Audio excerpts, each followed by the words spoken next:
नमस्कार दोस्तों, कैसे हैं आप लोग। उम्मीद करता हूं आप लोग बहुत अच्छे होंगे और आपकी तैयारी बहुत अच्छे से चल रही होगी।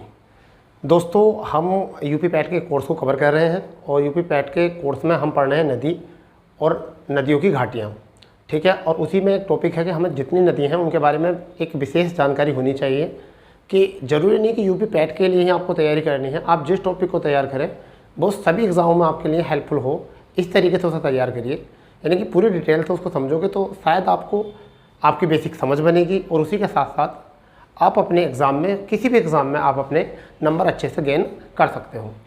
ठीक है दोस्तों, अब ऐसा है कि आप 5 अगर एग्ज़ाम दे रहे हैं तो 5 एग्ज़ाम के लिए एक ही टॉपिक को 5 बार पढ़ते हो, तो क्यों ना इस तरीके से किया जाए हमारा कि एक टॉपिक एक बार पढ़ा जाए और हम उसी एक टॉपिक से 5 एग्ज़ाम दे सकते हैं।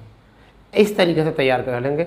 और हमने कल की जो क्लास थी हमारी, हमने उसमें पढ़ाया था सिंधु नदी और सिंधु नदी तंत्र पढ़ाया कि उसमें कितनी नदियाँ होती हैं शामिल और प्रत्येक सहायक नदी का क्या रोल होता है, दोआब क्षेत्र क्या होते हैं, किस तरीके से दोआब क्षेत्र को हम ट्रिक से याद कर सकते हैं।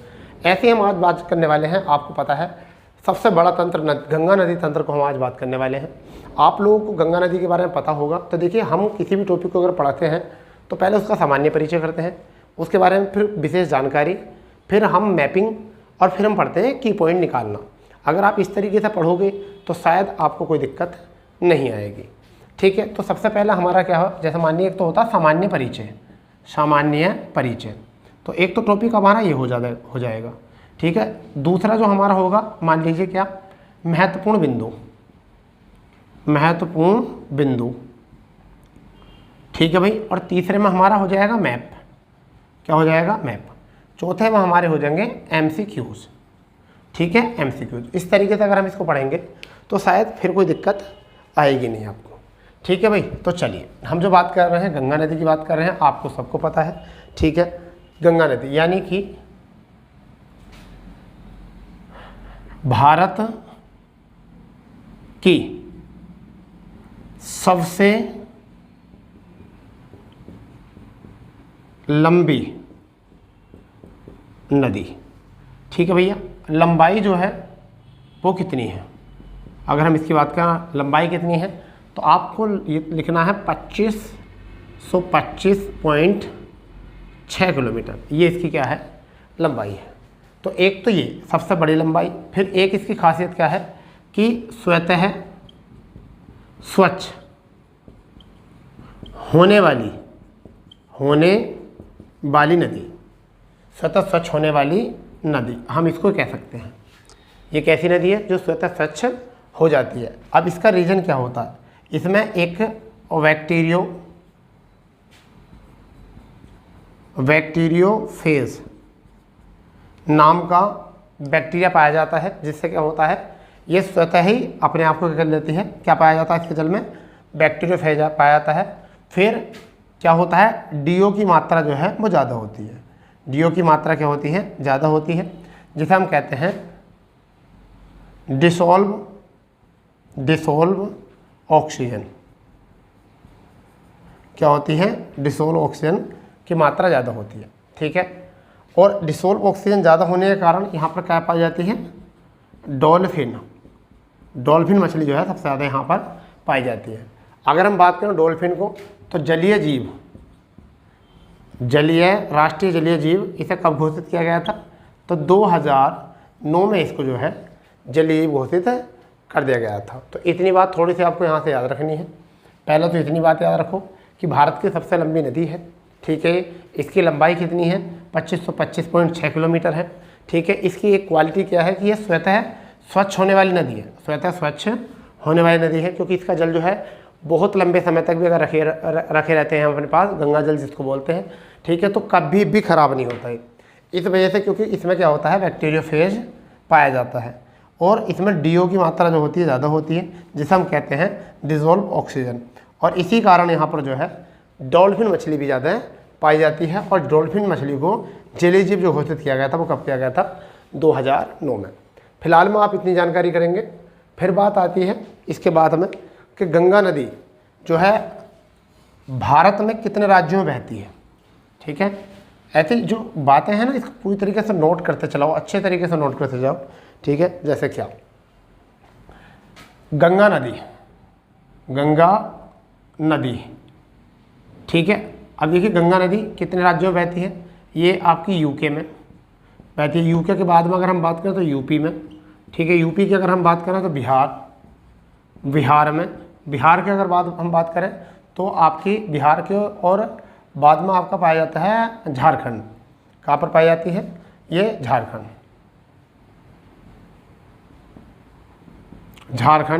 और झारखंड में एक साहेबगंज है, ये याद रखना वहाँ पर जगह, साहेबगंज। तो केवल यहाँ पर ही ये बहती है, ठीक है भाई। इसके बाद में आपकी क्या है, वेस्ट बंगाल, ठीक है भाई। तो ये जो है आपका इन राज्यों में रहती है। तो कितने राज्यों में बहती है, कितने राज्यों में जो बहती है वो कितने में, 5 राज्यों में बहती है। आप यह देख लीजिए।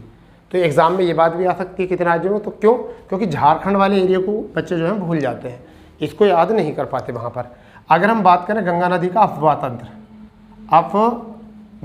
तंत्र यानी कितने राज्यों में है, तो ये 15 राज्यों में फैला है। 15 राज्यों में फैला है, यानी कितने राज्यों में, 15 राज्यों में ये फैला है। गंगा नदी का जो है वो अफवाह तंत्र जो है वो कितने राज्यों में फैला है, 15 राज्यों में फैला है। और भारत का, यानी कि ऐसा मान के चलिए भारत का 26.1% क्षेत्र में फैला है, क्षेत्र में है, कितने में, भारत के 26.1 क्षेत्र में ये है। अब गंगा नदी को जीवित प्राणी की जो संज्ञा दी गई वो कब दी गई, 2017 में, ठीक है भैया, 2017 में जो है ये दी गई। अब आप इतनी बात याद रख लीजिए, अगर आपने इतनी बात याद रख ली तब भी यहाँ से काम चल जाएगा। अगर बात करें राष्ट्रीय नदी, इसे कब घोषित किया गया, तो 2008 में। कब भैया, 2008 में। ये बात याद रखो, इतनी बातें ये भी इंपॉर्टेंट है गंगा नदी से। अभी हम मैपिंग की बात नहीं करें, केवल हम इतनी बात करें जिससे कि हम गंगा नदी के कुछ बेसिक स्ट्रक्चर को समझ सकें, गंगा नदी के की पॉइंट को थोड़ा सा समझ सकें, ठीक है भाई। तो बात कर रहे हैं गंगा नदी कहाँ कितने राज्यों से होकर बहती है, 5 राज्यों से होकर बहती है। कौन कहाँ है वो, यूके है, यूपी है, बिहार है, झारखंड है और पश्चिम बंगाल है। झारखंड की एक ही जगह है जो आपकी साहेबगंज। इसके बाद में कहाँ जाती है, बंगाल की खाड़ी में, ठीक है भाई। उसके बाद बंगाली खाड़ी में अपना क्या बनाती है, डेल्टा बनाती है, जिसे हम नाम देते हैं सुंदरबन डेल्टा हम इसको नाम देते हैं। और जो सबसे बड़ा डेल्टा है, सबसे बड़ा जो है डेल्टा है, क्योंकि यहाँ पर सुंदरी के वृक्ष पाए जाते हैं। किसके, सुंदरी के वृक्ष, किसके वृक्ष पाए जाते हैं, सुंदरी के वृक्ष पाए जाते हैं, इस वजह से सुंदरबन डेल्टा कहते हैं। 5 राज्यों में है ये। अफवाह तंत्र करेंगे तो 15 राज्यों में अफवाह तंत्र इसका फैला हुआ है। इसका जल 15 राज्यों तक जाता है और 15 राज्यों तक के जल को ये अपने अंदर समाहित भी कर लेता है, ठीक है। भारत का कितना एरिया कवर करती है, 26.1% जो है ये एरिया कवर करती है। और जलीय ऐसे जीवित प्राणी की जो संज्ञा दी गई वो कब की गई, 2017, ठीक है। कोर्ट ने आदेश दे दिए कि अब 2017 के बाद में जो इसको पोल्यूशन फैलाएगा इसमें, उसको जो है वही इस तरीके से रहेगा जिस तरीके से किसी व्यक्ति को वो परेशान कर रहा है, ठीक है। राष्ट्रीय नदी का दर्जा दिया गया था, इसे कब दिया गया था, 2008 में। तो आप फिलहाल में इतनी बात याद करेंगे, ठीक है। चलिए इससे आगे कहानी क्या है, उसको देख लेंगे, ठीक है भाई, कि आगे क्या कहानी हुई है इसमें। तो इतनी बात अगर आपने यहाँ से समझ ली है तो फिर मैं मानता हूँ कि आपको फिर गलती यहाँ से नहीं होने वाली है। अब मैं बात करने वाला हूँ नदी विवाद के ऊपर, नदी विवाद, ठीक है। तो नदी विवाद बेटा जो होते हैं वो 2 प्रकार के होते हैं, 2 प्रकार के होते हैं नदी विवाद, ठीक है भाई। इतनी बात आपको थोड़ा याद रखना होगा। क्या, एक तो होता है 2 या 2 से अधिक देशों के बीच क्या होता है, जल विवाद। क्या होता भैया, जल विवाद। तो अब इसका निपटारा कौन कराता है, तो मैं आपको बताता हूँ। वर्ल्ड बैंक की एक समिति होती है, जो वर्ल्ड बैंक की समिति होती है, ठीक है, जिस पर फैसला कौन देता है, इंटरनेशनल कोर्ट ऑफ जस्टिस, ठीक है। इसकी जो 1960 में शुरुआत की गई थी। तो 2 या 2 से अधिक देशों के बीच जो है जल विवाद को कौन निपटाता है? वर्ल्ड बैंक की एक समिति होती है, कौन? इंटरनेशनल कोर्ट ऑफ जस्टिस 1960 में। ये सबसे पहले सिंधु नदी जल विवाद को लेकर हुआ था। फिर एक होती है दो या दो से अधिक, दो या दो से अधिक राज्यों के बीच, राज्यों के बीच जल विवाद। ठीक है भाई, ये दो कंडीशन होती हैं। अब ये क्या होता है? ये होता है आपका 1956 में बना, 1956 में बना, जिसे हम कह सकते हैं IRWDA,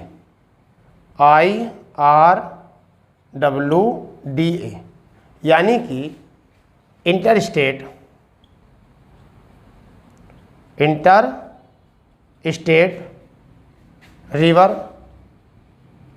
river water dispute act.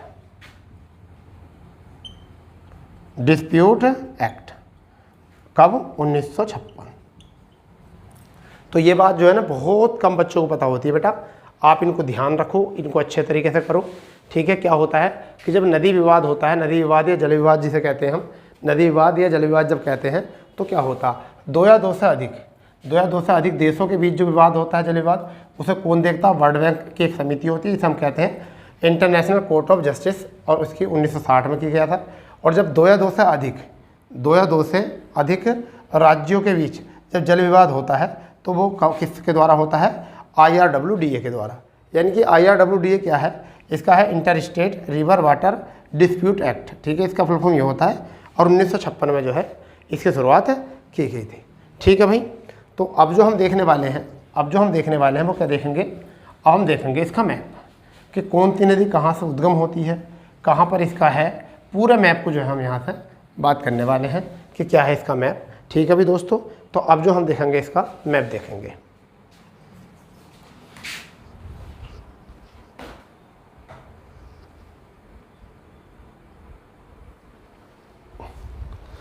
चलिए दोस्तों, अब हम देखते हैं मैप, यानी कि क्या है? गंगा नदी तंत्र का मैप हमारे सामने है, और अब हम इसको समझेंगे बहुत अच्छे तरीके से, क्योंकि इस मैप से ना बहुत सारे क्वेश्चन आते हैं। यानी कि पूरी गंगा नदी जो है वो इसी मैप पर है, और हमने ये मैप ड्रॉ कर दिया था जिससे कि आपका टाइम बचेगा। क्यों? क्योंकि अगर हम इसको हैंड टू हैंड ड्रॉ करते तो आपको बहुत दिक्कत करनी पड़ती, और आप वीडियो बीच में रोक के जो है जब इसको बनाते, इसलिए हमने सोचा कि आपका टाइम कम लगेगा, जिसके चलते आप इसको जब भी प्रैक्टिस करोगे तो आप इसको आसानी से कर सकते हो। तो देखिए शुरू करते हैं, क्या है इसकी कंडीशन। देखिए ये जो है गंगा की मुख्य धारा है, और इसे हम क्या कहते हैं? ये जो गंगा की मुख्य धारा है इसे हम क्या कहते हैं? मैं थोड़ा सा दूसरा मार्कर ले लेता हूँ। ये जो गंगा की मुख्य धारा है, और ये कहाँ से उद्गम होती है? ये गंगोत्री से उद्गम होती है। कहाँ से होती है? उत्तराखंड में गंगोत्री से उद्गम होती है। ठीक है भाई, अब जैसी गंगोत्री से उद्गम होती है तो यहाँ पर एक जगह है, छोटी सी एक जगह है, यहाँ से एक नदी निकल कर आती है, इसका नाम है भिलांगना। ठीक है, तो गंगोत्री से निकलने वाली पहली नदी जिसको हम गंगोत्री से निकलती है उसे क्या कहते हैं? भागीरथी कहते हैं। क्या कहते हैं? भागीरथी। तो ये भागीरथी नदी निकली है, और यहाँ पर आते ही कुछ दूर आकर कहाँ पर? भिलांगना नदी से मिल जाती है। और ये जो बांध बना हुआ है इसे कहते हैं टिहरी बांध। कौन सा बांध है? टिहरी।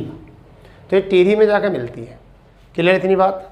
और आकर ये उत्तराखंड में ही आगे आकर, यही एक आगे आकर जो है उत्तराखंड में यहाँ पर आकर देवप्रयाग में किससे मिल जाती है? अलकनंदा से। अब यहाँ से एक उद्गम होती है उत्तराखंड में, एक जगह है सतोपथ हिमानी, और सतोपथ हिमानी से कौन सी नदी निकल कर आती है? अलकनंदा। और ये नदी इस तरीके से निकलती हुई और ये आकर कहाँ पर? देवप्रयाग में आकर ये मिल जाती है। तो पहली बार क्वेश्चन यहाँ से बना कि गंगा नाम जो पड़ता है वो कहाँ पड़ता है इनका? तो देवप्रयाग में गंगा पड़ता है, क्योंकि एक तरफ से अलकनंदा और दूसरी तरफ से भागीरथी, दोनों नदी जब मिलकर आती हैं तो देवप्रयाग में आके जो है ये क्या बनाती हैं? ये गंगा नाम पड़ती है। और यहाँ पर टिहरी बांध बना हुआ जो है वो कौन सी पर है? भागीरथी नदी पर टिहरी बांध है। ठीक है भाई, आगे बात करते हैं। टिहरी बांध ये वही है जिसका विरोध सुंदरलाल बहुगुणा ने किया था। किसने किया था? सुंदरलाल बहुगुणा ने इसका विरोध किया था, क्योंकि जब हम बांध बनाएंगे तो जल इकट्ठा हो जाएगा, और जल इकट्ठा हो जाएगा तो प्लेट्स पर क्या हो जाएगा? दबाव होगा, और भूकंप आने के कारण जो है बढ़ जाएंगे। परंतु जो बाढ़ आई थी 2010 में, अगर ये टिहरी बांध नहीं होता तो ऐसा मान के चलिए कि जो 24 घंटे की वर्षा होने पर भी बांध नहीं भरता है, वो 2 घंटे में बांध भर गया था। अगर ये बांध नहीं होता तो शायद दिल्ली और आपका उत्तर प्रदेश पश्चिमी, ये नक्शे पे नहीं होता। आगे बात करते हैं, यहाँ पर एक नदी आती है धौली गंगा और ये अलकनंदा। तो जब धौली गंगा और अलकनंदा मिलती है, जब धौली गंगा अलकनंदा मिलती है तो हम इसे क्या कहते हैं, यहाँ पर जो स्थान है इसे हम क्या कहते हैं, ये जो स्थान बना हुआ है इसे हम कहते हैं विष्णु प्रयाग। क्या कहते हैं भैया, विष्णु प्रयाग। आप अपनी कॉपी में लिखते रहना, विष्णु प्रयाग इसको हम कहते हैं। तो ये हो गया हमारा विष्णु प्रयाग, किस किस का, अलकनंदा और धौली गंगा मिलकर क्या बनता है, विष्णु प्रयाग बनता है। इसी तरफ से एक मंदाकिनी और अलकनंदा जब मिलता है तो यहाँ पर क्या बनता है, नंद प्रयाग। क्या बनता है, नंद प्रयाग। क्या बनता है भैया, नंद प्रयाग बनता है। इसी प्रकार से जब हमारी इधर से मंदाकिनी एक नदी आती है अंदर से बद्रीनाथ की तरफ से, ठीक है, और आके किससे मिलती है, अलकनंदा से, तो ये हमारा बन जाता है रुद्रप्रयाग। क्या बन जाता है, रुद्रप्रयाग। तो अब आपको मैं पहले यहाँ से एक और बता देता हूँ, पिंडर। जब ये पिंडर नदी आके आती है यहाँ पर और यहाँ के मिल जाती है अलकनंदा से, क्या बनता है, कर्णप्रयाग। तो आप यहाँ नोट कर लेंगे, थोड़ा सा यहाँ आपको नोट करना पड़ेगा, फिर लिख लेना यहाँ से चाहे। देखिए क्या है, अगर हम बात करें अलकनंदा, अलकनंदा और प्लस कौन सी, धौली गंगा, धौली गंगा, तो भैया क्या बनता है यहाँ पर, अलकनंदा विष्णु प्रयाग बनता है। क्या बनता है, विष्णु प्रयाग। ठीक है, आप इसे नोट करेंगे। दूसरा अगर हम बात करेंगे मंदाकिनी, यानी कि अलकनंदा और मंदाकिनी अगर मिलेगी, मंदाकिनी अगर मिलेगी, ठीक है भैया, तो मंदाकिनी जब मिलेगी तो क्या बनेगा, तो हमारा बनेगा यहाँ से नंद प्रयाग। क्या बनेगा, नंद प्रयाग, नंद प्रयाग। क्लियर इतना। अगर हम बात करें फिर अलकनंदा और प्लस पिंडर की अगर हम बात करेंगे तो क्या बनता है, पिंडर की अगर हम बात करेंगे तो यहाँ से अलकनंदा और पिंडर की अगर हम बात करेंगे तो हमारा बन जाएगा कर्णप्रयाग। क्या बनेगा, कर्णप्रयाग। ठीक है, ये भी याद रखना। ठीक है, अगर हम बात करते हैं, अगर मंदाकिनी, सॉरी ये मंदाकिनी नंदाकिनी है, ये मंदाकिनी तो नहीं है, नंदाकिनी है, नंदाकिनी नदी, मंदाकिनी लिख दिया था यहाँ पर, गलती हो गई थी यहाँ पर, नंदाकिनी। तो यहाँ पर क्या लिखेंगे हम, नंदाकिनी, यहाँ के लिखेंगे नंदाकिनी। ठीक है, नंद प्रयाग में क्या होता है, नंदाकिनी। तो अब बात करते हैं अलकनंदा और मंदाकिनी जब मिलती है तो कौन सा बनता है, आपका बनता है रुद्रप्रयाग।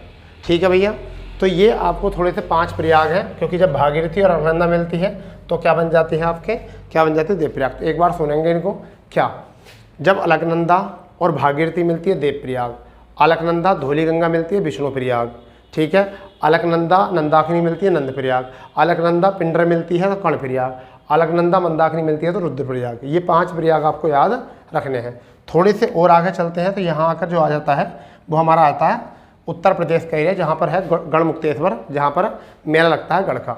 उसके आगे थोड़े से आगे चलते हैं तो ये क्या आ जाता है, कन्नौज। और कन्नौज में ऊपर एक नदी आती है, फुल्लर झील है यहाँ, फुल्लर झील है उत्तराखंड में, फुल्लर झील थे उत्तराखंड से एक नदी निकल कर आती है जिसका नाम है रामगंगा, और कालागढ़ के रास्ते होते हुए कहाँ पर आके मिल जाती है, कन्नौज में आके मिल जाती है।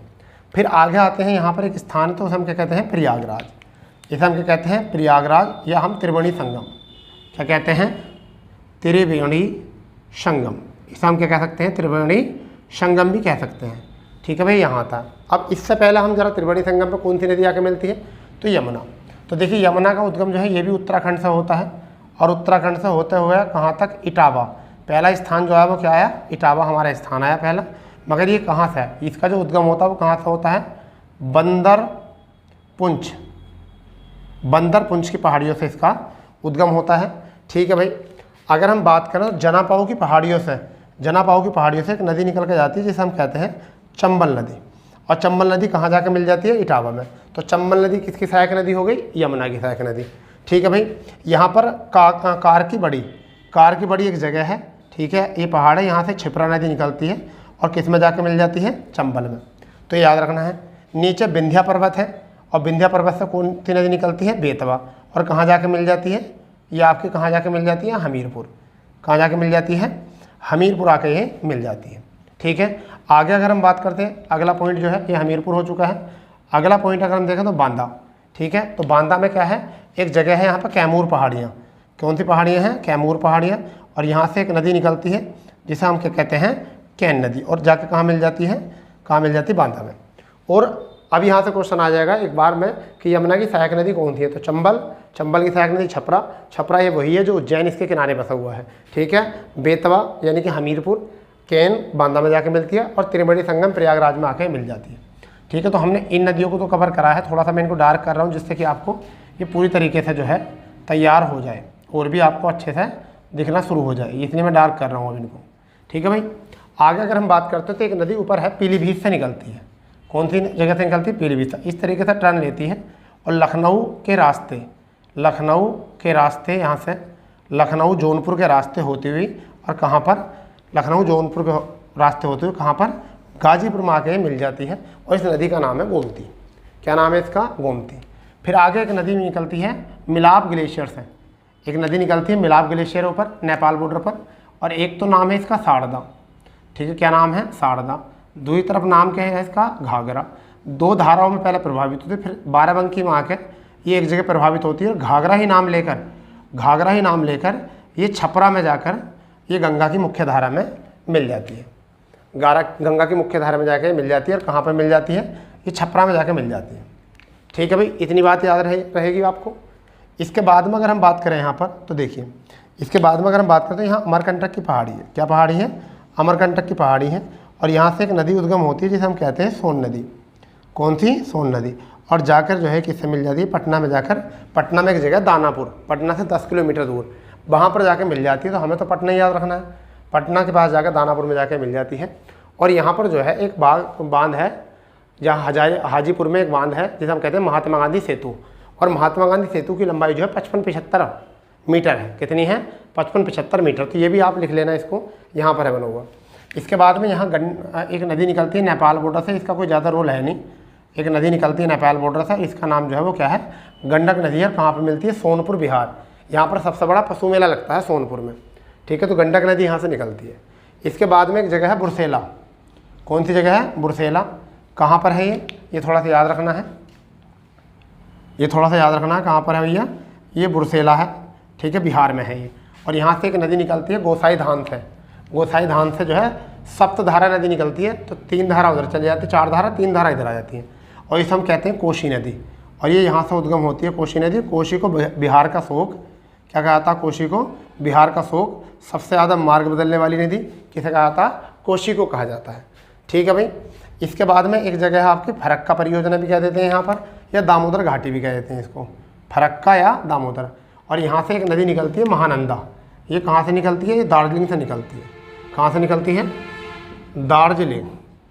कहाँ से निकलती है? दार्जिलिंग से निकलती है एक नदी और यहाँ के मिल जाती है। उसके बाद में दामोदर घाटी से होकर यहाँ से एक नदी जो है वो चली जाती है बांग्लादेश की तरफ। किधर चली जाती है? बांग्लादेश की तरफ। और बांग्लादेश में इसका नाम क्या होता है? पद्मा। ठीक है, और यहाँ आकर एक मिल जाती है जगह पर। और इस साइड से एक नदी आती है ब्रह्मपुत्र, जिसे बांग्लादेश में, कहाँ पर? बांग्लादेश में क्या नाम दिया जाता है? ब्रह्मपुत्र को जमुना।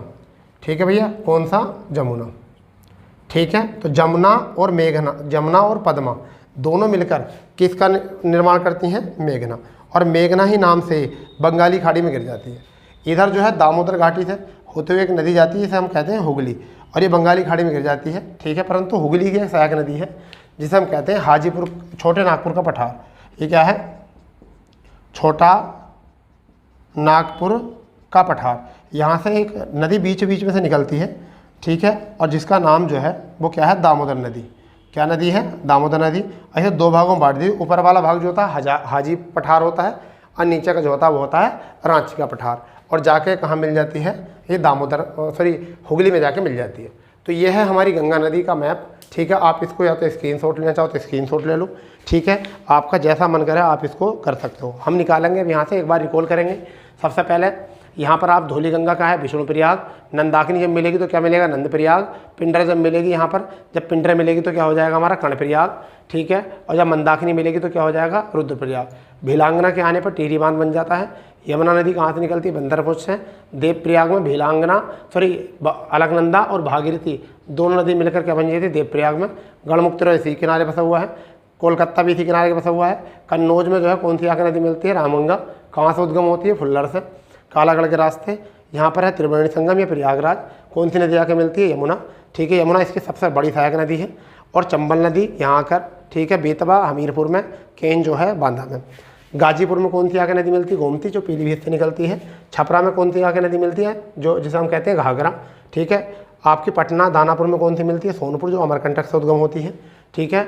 बुरसेला में कौन सी आगे नदी मिलती है? कोसी नदी, सबसे ज़्यादा मार्ग बदलती है, बिहार का शोक कहा जाती है, ठीक है। दामोदर घाटी, फरक्का घाटी पर कौन सी नदी मिलती है? पद्मा, ठीक है। और पद्मा बांग्लादेश में जाकर जो है, नहीं महानंदा, पद्मा जो है बांग्लादेश का नाम लेकर चली जाती है, उधर जमुना आके मिल जाती है, ब्रह्मपुत्र जिसे कहते हैं, ठीक है। और मेघना नाम लेकर बंगाली खाड़ी में अपना जल गिराती है। इधर छोटे नागपुर के पठार को दो भागों में बांटते हुए हाजीपुर का पठार, हजारी का पठार और रांची का पठार करके एक दामोदर नदी निकल कर आती है और हुगली में आकर मिल जाती है, ठीक है दोस्तों। तो आप चाहे तो इसको जो है कवर कर सकते हो आराम से जो है इसको आप कवर कर सकते हो, ठीक है। कोई दिक्कत वाली बात यहाँ से होनी चाहिए नहीं, ठीक है भाई। आपने स्क्रीनशॉट ले लिया होगा, ठीक है। या तो स्क्रीनशॉट ले लो या फिर इससे आगे की बात करने वाले हैं अब हम शुरू। तो दोस्तों अब जो हम देखने वाले हैं वो देखने वाले हैं गंगा नदी तंत्र की परियोजना, ठीक है। गंगा नदी तंत्र की परियोजनाओं में क्या क्या है, तो मैंने आपको ये लिख दिया है जिससे कि आपको टाइम बचेगा, बस केवल समझना है। आप चाहो तो इसको स्क्रीनशॉट ले सकते हो, ठीक है। देखिए सबसे पहले हम बात करते हैं मयूराक्षी परियोजना की। किसकी? मयूराक्षी परियोजना की। ये कहाँ पर है? ये झारखंड में है और दुमका जिले में है, झारखंड के। कहाँ पर है? दुमका जिले में, झारखंड में। और ये किसकी है? झारखंड और बंगाल की, पश्चिम बंगाल की संयुक्त है। इसमें जो है कनाडा बांध बना हुआ है और ये मयूराक्षी नदी पर है। कौन सी नदी पर है? मयूराक्षी नदी पर है और ये दामोदर की सहायक नदी है। तो पहली बात हो गई है मयूराक्षी परियोजना। एग्जाम में ऐसी परियोजनाएं पूछ जाती हैं, ये तो बहुत ज़्यादा हम कर रहे हैं। तो झारखंड दुमका जिला, झारखंड बंगाल की संयुक्त परियोजना, कनाडा बांध बना हुआ है, दामोदर की सहायक नदी है मयूराक्षी। दूसरा जो है हमारा वो कौन सी परियोजना है? इसे हम कहते हैं दामोदर घाटी परियोजना, ठीक है। दामोदर घाटी परियोजना कहाँ की है? ये बिहार की है, ठीक है, झारखंड की है और पश्चिम बंगाल की। मुख्य रूप से झारखंड की है, ठीक है। भारत की पहली बहुउद्देश्य परियोजना है। एग्जाम में ये क्वेश्चन बहुत बार आता है कि भारत की पहली बहुउद्देश्य परियोजना कौन सी है। इस पर क्या है? देखिए पंचेत तो बांध बना हुआ है, Bokaro steel plant, Durgapur steel plant, Chandrapura इसी पर बसे हुए हैं। यानी कि बोकारो, दुर्गापुर, चंद्रपुरा इसी पर बसे हुए हैं। टोनेसी घाटी, इसका जो मॉडल बनाया था दामोदर घाटी परियोजना का, ये यूएसए की एक घाटी थी, टोनेसी घाटी, उसके ही आधार पर जो है इस परियोजना का मॉडल तैयार हुआ था। तो मेरी बात समझ रहे होगे आप, क्या है? बिहार, झारखंड, पश्चिम बंगाल, ठीक है। ये बिहार, झारखंड, पश्चिम बंगाल, भारत की पहली बहुउद्देश्य परियोजना, पंचेत बांध, बोकारो, दुर्गापुर, चंद्रपुरा और टोनेसी घाटी पर है। इसके बाद करते हैं हम चंबल परियोजना। क्या है चंबल परियोजना? कहाँ पर? राजस्थान और एमपी की ये संयुक्त है, ठीक है। 84गढ़ एक इस पर बना हुआ है, रावत भाटा और कोटा। 84गढ़ में गांधी सागर जलाशय बना हुआ है, ठीक है। रावत भाटा में महाराणा प्रताप जलाशय बना है और कोटा में जो है वो जवाहर सागर। तो यहाँ 3 जलाशय बने हैं और तीनों के नाम हमने बता दिए हैं। गांधी सागर, ठीक है, रावत भाटा में राणा प्रताप और कोटा में जो है जवाहर सागर। तो इन्हें अभी याद कर लेंगे आप, ठीक है। इसके बाद में आते हैं माता टीला परियोजना। बहुत बार एग्जाम में पूछी गई है। माता टीला परियोजना बहुत बार एग्जाम में पूछी गई है। किस नदी पर है? तो बेतवा नदी पर है, यमुना की सहायक नदी है, एमपी और यूपी की नदी है, मतलब परियोजना है। एक आती है आपकी बाण सागर परियोजना, ये सोन नदी पर है, ठीक है, सोन नदी पर है और एमपी, यूपी और बिहार की संयुक्त परियोजना है, ठीक है भैया। इसके बाद में गंडक परियोजना आती है, ये गंडक नदी पर है और ये यूपी और बिहार की संयुक्त परियोजना है। इसके बाद है टनकपुर परियोजना, नेपाल में एक जगह टनकपुर, ठीक है। तो काली नदी पर है, जिसे हम शारदा नदी कहते हैं, ठीक है। तो यूके और नेपाल की एक परियोजना है। इसके बाद में आपको आती है कोशी परियोजना। तो कोशी परियोजना बिहार और नेपाल की परियोजना है, कोशी नदी पर है। किस पर है? कोशी नदी पर है। और हनुमान नगर इसी पर बसा हुआ है। क्या बसा हुआ है? हनुमान नगर जो है भैया इसी पर बसा हुआ है। इसके बाद में आती है आपकी रिहंद परियोजना, ये मोस्ट है, ये रिहंद नदी पर है और रिहंद जो है वो सोन की सहायक नदी है, सोन की सहायक नदी है रिहंद नदी। और ये यूपी में इसका मुख्य भाग है, मुख्यतः यूपी की है और बिहार और एमपी को इसका लाभ मिलता है। कहाँ पर है वर्तमान में? अगर हम देखें तो पीपरी, सोनभद्र, सोनभद्र में एक जगह है पीपरी, वहाँ पर यह है। इस पर गोविंद वल्लभ पंत जलाशय है, गोविंद वल्लभ पंत जलाशय इस पर बना हुआ है। तो ये याद करेंगे एक बार। मयूराक्षी नदी पर, दामोदर घाटी दामोदर पर, ठीक है, चंबल नदी चंबल पर, माता टीला बेतवा पर, बाण सागर सोन नदी पर, गंडक टनकपुर काली नदी पर, कोशी कोशी नदी पर, रिहंद रिहंद पर। ठीक है, तो इस तरीके से हमने ये परियोजनाएं जो गंगा नदी से जुड़ी परियोजनाएं थी उनको भी कवर किया। देखिए पूरी क्लास तो हम कह नहीं सकते गंगा नदी तंत्र की, क्योंकि हम केवल इतनी बता रहे हैं आपको जिससे कि आपके पैट के कोर्स का रिवीजन अच्छे तरीके से हो सके। हमारा पर्पस जो है वो केवल यूपी पैट है, हमारा जो है पर्पस वो यूपी पैट है और उसी को आधार मानकर जो हम इसका रिवीजन करा रहे हैं। यदि आपको पूरी विश्लेषण पढ़नी है तो हमारे प्लेलिस्ट पर जाकर विश्लेषण में भी इसकी वीडियो पढ़ी है ज्योग्राफी की, वहाँ जाकर इनको देख सकते हो। परंतु ये हम आपके पैट के कोर्स के लिए क्लास करा रहे हैं। ठीक है दोस्तों, तो आपको अगर क्लास में सेशन में मज़ा आया है तो अपने दोस्तों में ज़्यादा शेयर करेंगे और चैनल को सब्सक्राइब करेंगे जो चैनल पर नए हैं। तो मिलते हैं ऐसी ही नई क्लास के साथ, जब तक के लिए जय हिंद जय भारत, वंदे मातरम।